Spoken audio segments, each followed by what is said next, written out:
இருதய அரசே நீர் வாழ்க, எம் இதயங்களில் தயை வாழ்க. இருதய அரசே நீர் வாழ்க, எம் இதயங்களில் தயை வாழ்க.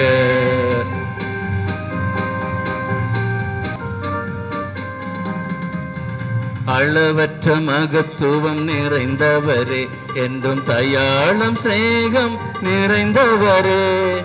அளவற்ற மகத்துவம் நிறைந்தவரே, என்றும் தயாளம் சிநேகம் நிறைந்தவரே. இதயம் எல்லாம் எம்மை ஆள்பவரே, தினம் நிறைவினை ஆக்கும் தூயவரே.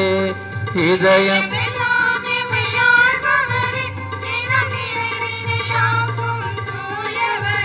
எல்லாரதனைக்கும் உரியவரே. இருதய அரசே நீர் வாழ்க, எம் இதயங்களில் தயை வாழ்க. இருதய அரசே நீர் வாழ்க, எம் இதயங்களில் தயை வாழ்க.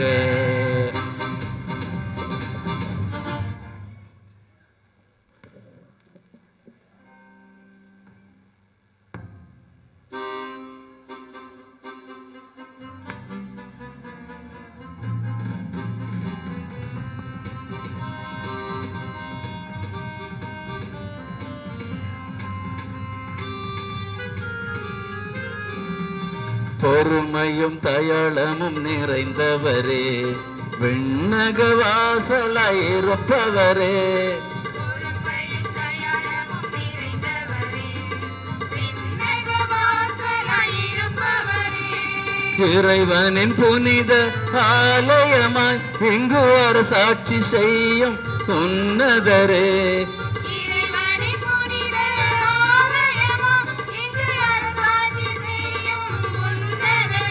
எல்லாம் முழுதும் தீர்ப்பவரே. இருதய அரசே நீர் வாழ்க, எம் இதயங்களில் தயை வாழ்க.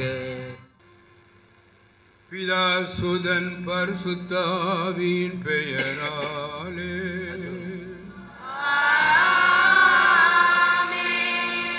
நம் ஆண்டவராய் இயேசு கிறிஸ்துவின் அருளும் கடவுளின் அன்பும் பரிசுத்த ஆவியின் நட்புறவும் அனைவரோடும் இருப்பதாக.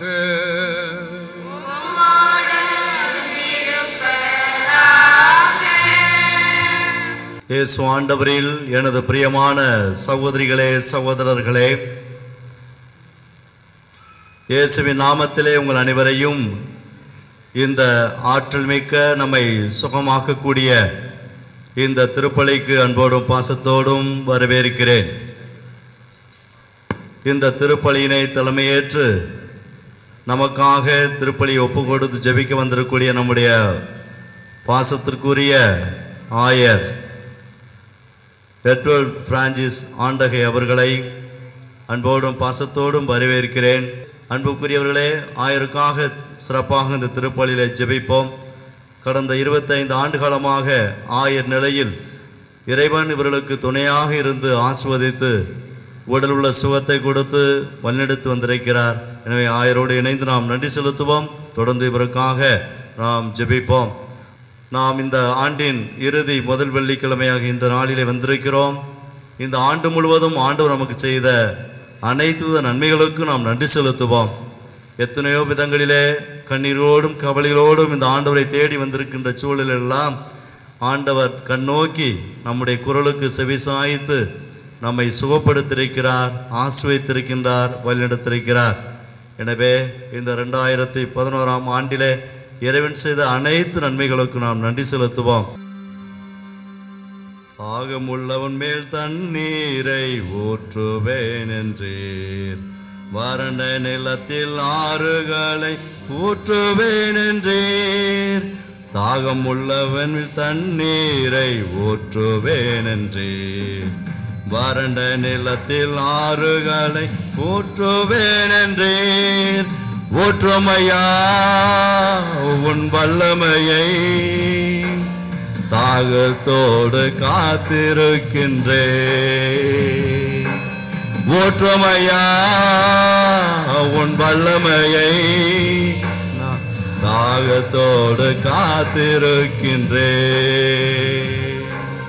தாகமுள்ளவன் மேல் தண்ணீரை ஊற்றுவேன் என்று வறண்ட நிலத்தில் ஆறுகளை ஊற்றுவேன் என்று. தாகமுள்ளவன் மேல் தண்ணீரை ஊற்றுவேன் என்று வறண்ட நிலத்தில் ஆறுகளை ஊற்றுவேன். ஊற்றுமையா எல்லோரும் இணைந்து ஊற்றுமையா எல்லோரும் பக்தியோடும் ஆண்டவரே உம்முடைய ஆற்றலை பொழியும் என்று சொல்லி சிறப்பாக ஒப்பு கொடுப்போம். காத்திருக்கிறேன் ஊற்றுமையா உன் வல்லமையை நான் தாகத்தோடு காத்திருக்கிறேன். எல்லாம் வல்ல இறைவன் நம் மீது இரக்கம் வைத்து நம் பாவங்களை மன்னித்து முடிவில்லா வாழ்வுக்கு அழைத்து செல்வாராக.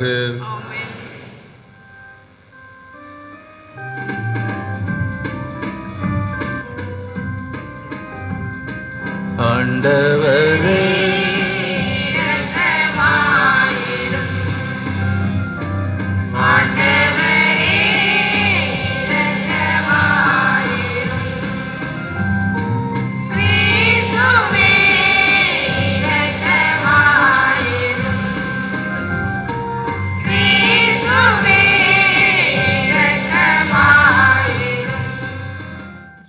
வாழ்வு பெற நிறைவாழ்வு பெற அருள் வாழ்வு பெற வந்தோம்.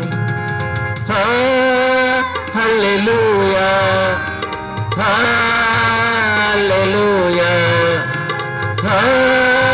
ஹல்லேலூயா ஹல்லேலூயா.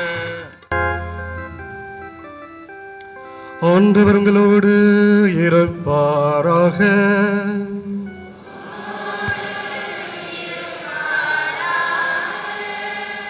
தூய மார்க்கு எழுதிய நற்செய்தியிலிருந்து வாசகம்.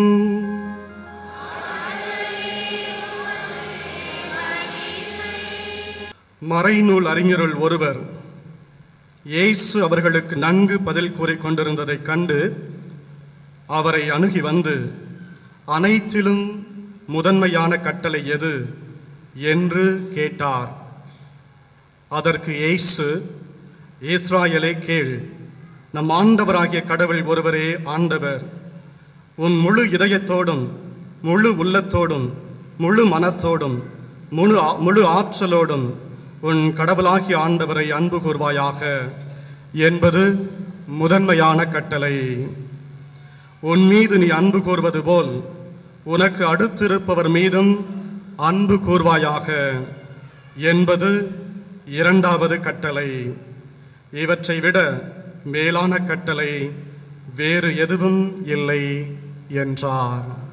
இது கிறிஸ்துவின் நற்செய்தி.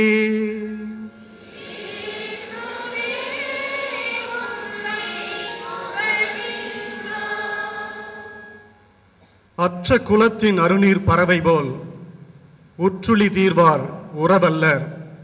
அக்குலத்தில் கொட்டியும் ஆம்பலும் நெய்தலும் போல ஒட்டி உருவுவார் உறவு என்று. இந்த உலகத்தில் உண்மையான உறவு என்பது என்ன? எந்த நேரத்தில் அந்த உறவு ஓங்கி இருக்க வேண்டும் என்பதை பற்றி அவ்வை தன்னுடைய மூதுரையில் அழகாக சொல்லியிருக்கிறார். இன்பத்திலும் துன்பத்திலும் உயர்விலும் தாழ்விலும் ஏற்றத்திலும் இரக்கத்திலும் உடன் இருப்பவன் நல்ல உறவுக்காரன். துன்பம் வந்தவுடன் அல்லது தாழ்ந்து நிற்கும் போது விட்டு பிரிந்து செல்லக்கூடியவன் உறவு அல்ல என்பதை அழகாக சொல்லுகிறார். அதற்கு உவமையாக அவர் சொல்லக்கூடியது, ஒரு குளத்திலே நீர் இருக்கிறது. நீர் இருக்கும்போது பறவைகள் அநேகமாக வருகின்றன, அந்த குளத்தோடு ஒட்டி உறவாடி வாழ்கின்றன. அந்த நீர் வற்றி போன பின்பு அந்த குளத்தை விட்டு அவை பிரிந்து வேறு இடம் தேடி சென்று விடுகின்றன. ஆனால் அந்த குளத்தில் இருந்த தாமரையும் அல்லியும் நெய்தலும் அந்த குளத்தோடு மடிந்து மீண்டும் நீர் வரும்போது உயிர்க்கிறது, பிறக்கிறது. ஆகவே உண்மையான உறவு என்பது ஒருவருடைய துன்பத்தில், தாழ்வில் அல்லது வீழ்ச்சியில், தோல்வியில் அவர்களுக்கு துணையாக இருக்கக்கூடியது. ஆகவே சமூக வாழ்வுக்கு இந்த உறவு மிக மிக அவசியம் என்பதை அழகாக சொல்லி வைத்திருக்கிறார். சைனாபனை ஒப்பு கொடுக்கும்படி எல்லாம் வல்ல தந்தையாகிய இறைவனை கேட்டுதான் அப்படி ஜெபியுங்கள்.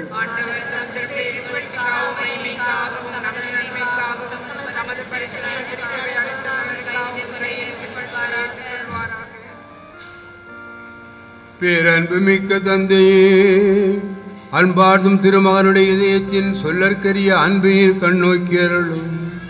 நாங்கள் ஒப்புக் கொடுக்கும் இக்காணிக்கும் மால் ஏற்றுக்கொள்ளப்பட்டு எங்கள் பாவங்களுக்கு பரிகாரமாகவும் அமைவதாக. எங்கள் ஆண்டவராய கிறிஸ்து வழியாக உம்மை மன்றாடுகிறோம்.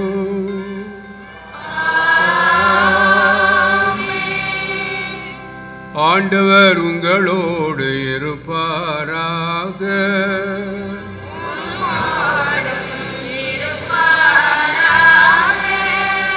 எங்களை ஆண்டவரிடம் எழுப்புங்கள்.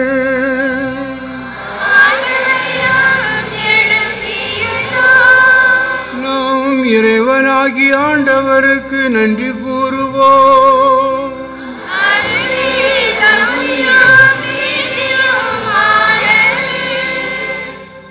ஆண்டவரே, துயரார் தந்தையே, என்றும் வாழும் எல்லாம் வல்ல இறைவா, எங்கள் ஆண்டவர் கிறிஸ்து வழியாக என்னால் எவர்த்தும் நமக்கு நன்றி செலுத்துவது மெய்யாகவே தகுதியும் நீதியுமாகும். எங்கள் கடமையும் மீட்புக்குரிய செயலுமாகும். மீட்புக்குரிய அன்பினால் கிறிஸ்து சிலுவை உயர்த்தப்பட்டு தம்மையே உமக்காக கையளித்தார். குத்தி திறக்கப்பட்ட விழாவிலிருந்து இரத்தமும் தண்ணீரும் வழிந்தோடின. இதிலிருந்து திருச்செவின் சாதனங்கள் வெளிப்பட்டன. மீட்பரின் திறந்த இதயத்தினிடம் அனைவரும் ஈர்க்கப்பெறவும் மீட்பளிக்கும் ஊற்றுகளிலிருந்து மகிழ்ச்சியுடன் முகந்து கொள்ளவும் இவ்வாறு செய்தருளினார்.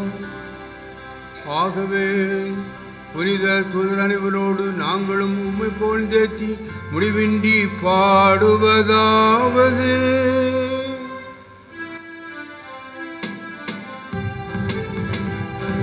தூயவர் தூயவர்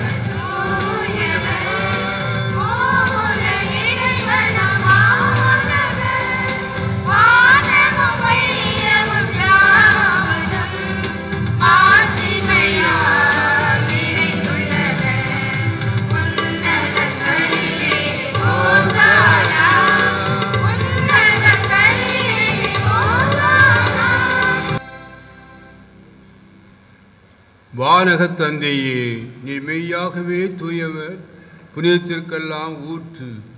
அவருடைய தூய ஆவியை பொழிந்து இக்காணிக்கைகளை புனிதப்படுத்த வேண்டுமென மன்றாடுகிறோம்.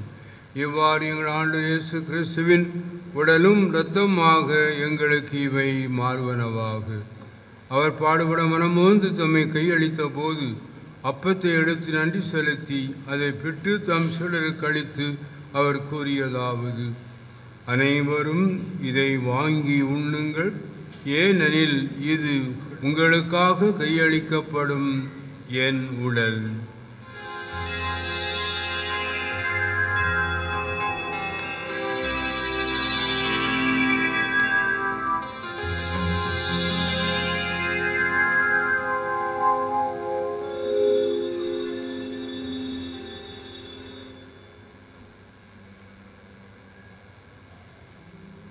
அவனமே உணவு அருந்திய பின் கிண்ணத்தை எடுத்து நன்றி செலுத்தி தம் சீடருக்கு அளித்து அவர் கூறியதாவது: அனைவரும் இதை வாங்கி பருகுங்கள், ஏனெனில் இது புதிய நித்திய உடன்படிக்கைக்கான என் இரத்தம். இது பாவ மன்னிப்புக்கென்று உங்களுக்காகவும் எல்லாருக்காகவும் சிந்தப்படும். இதை என் நினைவாக செய்யுங்கள்.